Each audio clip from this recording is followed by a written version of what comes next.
Hello children, I hope you're well. We are missing you terribly at KSM, so we thought we would take it in turns to read a story to you.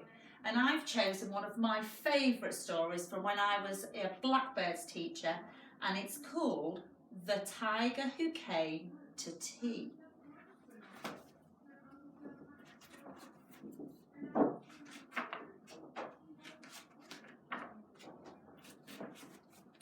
Once there was a little girl called Sophie, and she was having tea with her mummy in the kitchen when suddenly there was a ring at the door. Sophie's mummy said, "Who can that be? It can't be the milkman because he came this morning. It can't be the boy from the grocer's shop because this isn't the day he comes.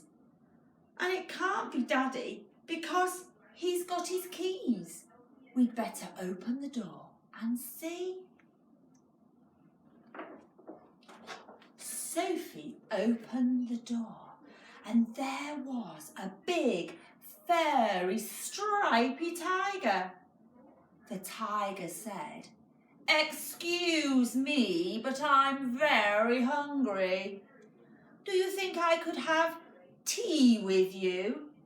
And Sophie's mummy said, "Of course, come in." So the tiger came into the kitchen and he sat down at the table. Sophie's mummy said, "Would you like a sandwich?" But the tiger didn't just take one sandwich, he took all the sandwiches on the plate and he swallowed them in one big mouthful. Yump! But he still looked hungry. So Sophie passed him the buns. Can you see? But again, the tiger didn't just take one bun, he ate all the buns on the dish. And then he ate all the biscuits and all the cake until there was nothing left to eat on the table. Sophie's mummy said, "Would you like a drink?" So the tiger drank all the milk in the jug and all the tea in the teapot. He then looked around the kitchen to see what else he could find. I think he's looking in the cupboard at all the food. The tiger ate all the supper that was cooking in the saucepans and all the food in the fridge. He ate all the food in the packets and all the tins in the cupboard.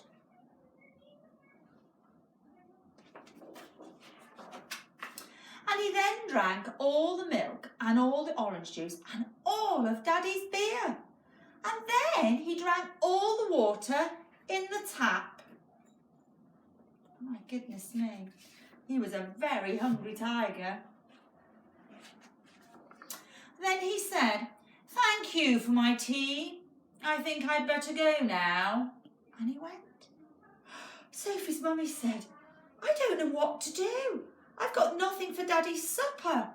The tiger has eaten it all. All gone."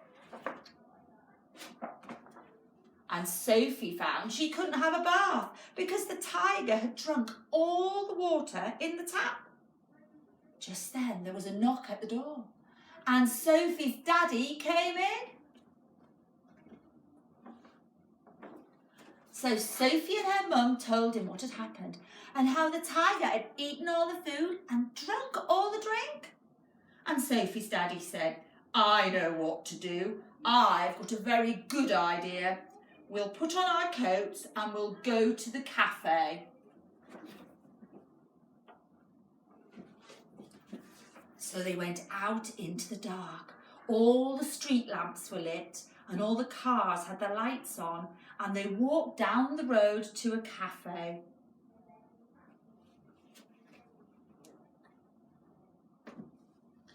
And they had a very lovely supper with sausage and chips and ice cream.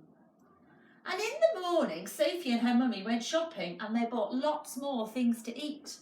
And they also bought a very big tin of tiger food, just in case the tiger should come to tea again.